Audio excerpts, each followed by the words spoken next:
Welcome back. On today's show's Where Do Broken Hearts Go? We have been discussing different ways to cope with a broken heart.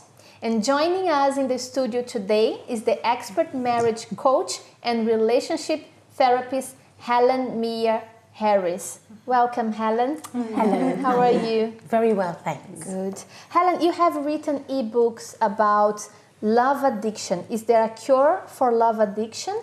And why can I not let go?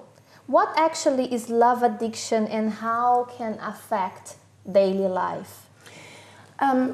What love addiction is, it's a sense of wanting to constantly be attracted to unavailable people.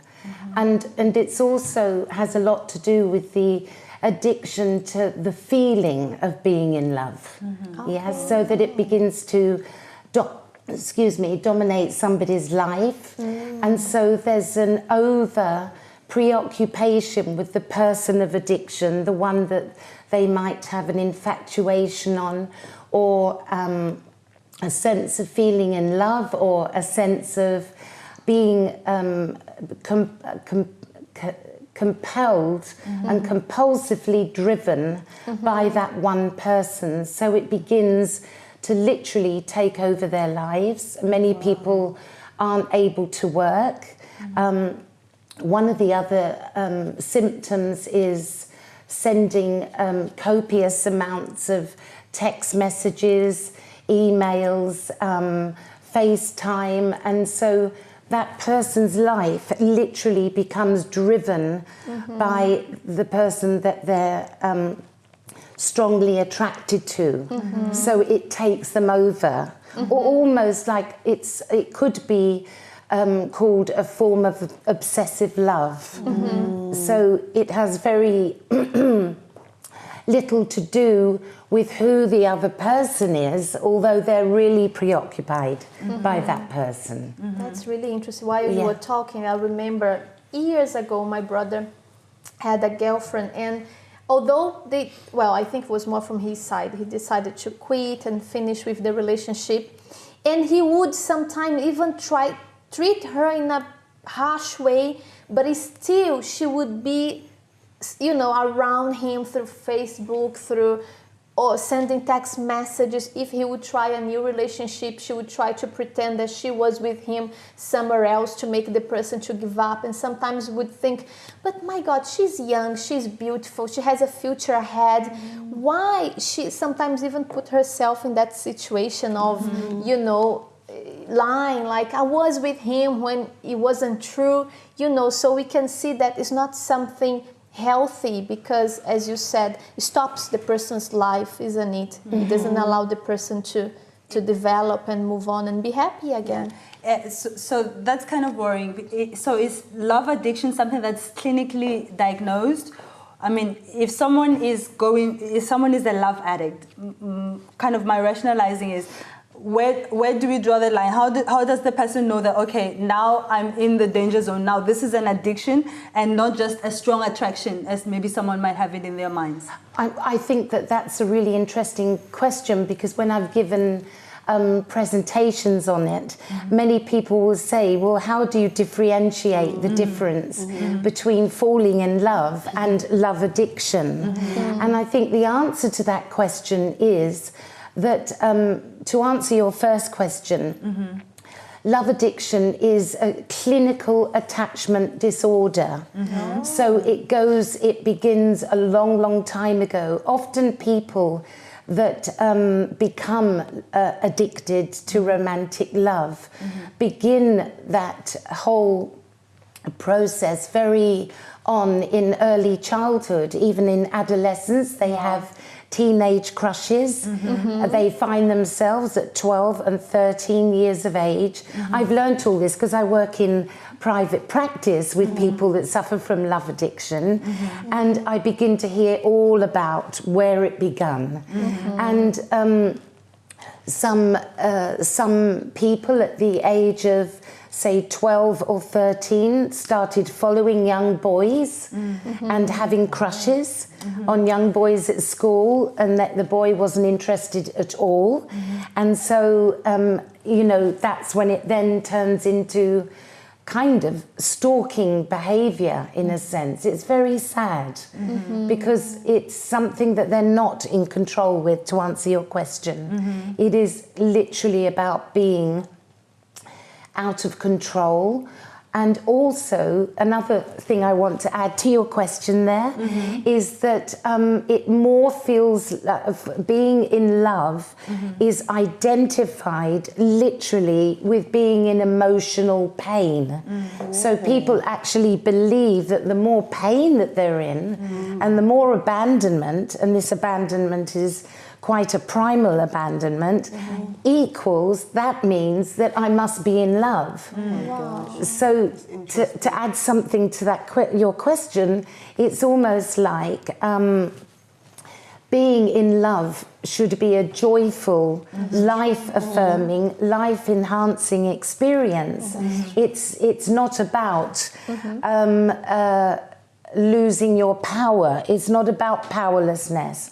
It's not about these sharp feelings of rejection and separation anxiety.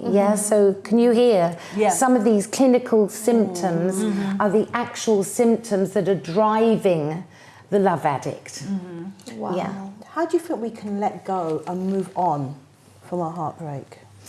I think how I work with it in private practice is, first of all, I begin with what's called secure attachment counselling, and the other thing is actually grief counselling, because grief and loss is a huge part of what people experience in this attachment in heartbreak.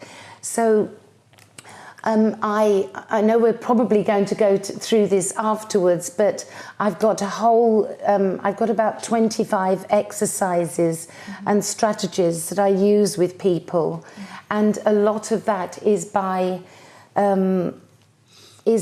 when somebody is in the absolute acute symptoms of heartbreak, a lot of their thoughts and feelings and behaviours are identified in a kind of a sentimentalized way about what they remember about the beloved and the regrets and what they could have done better and how they could have done it better.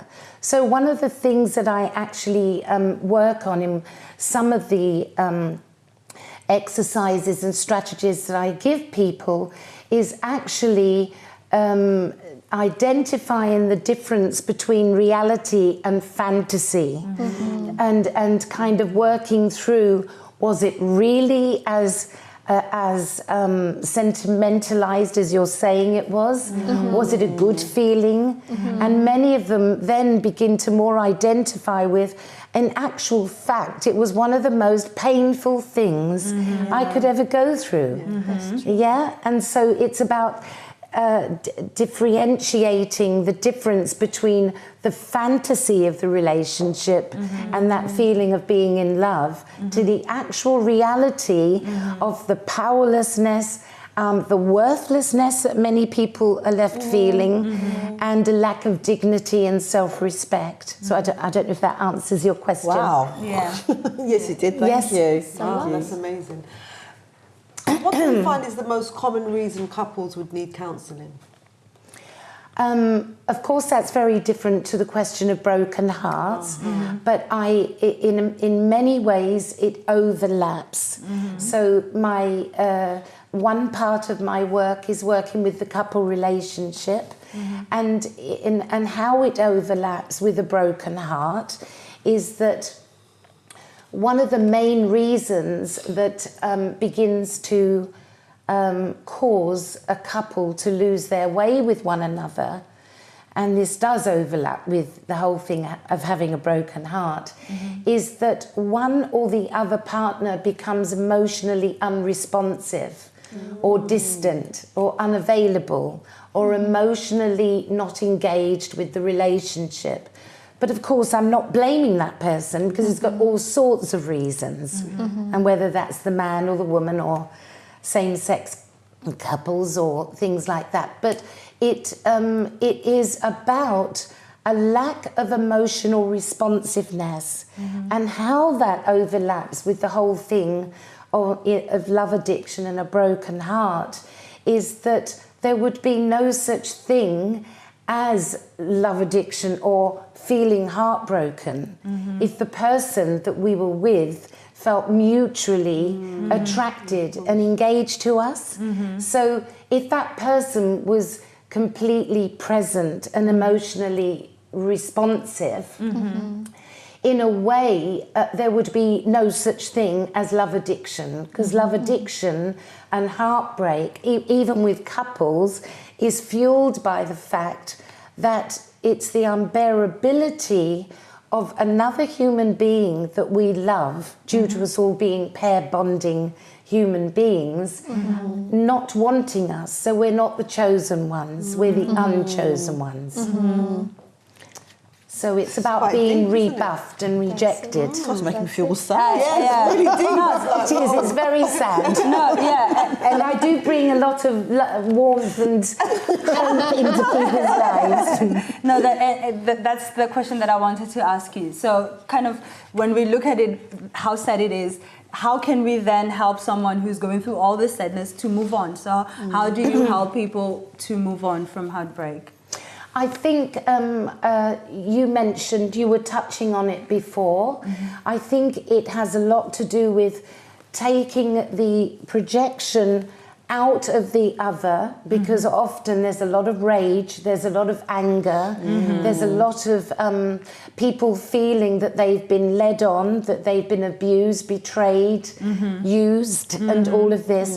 So it's about, on some level, working through the 4 levels of grief,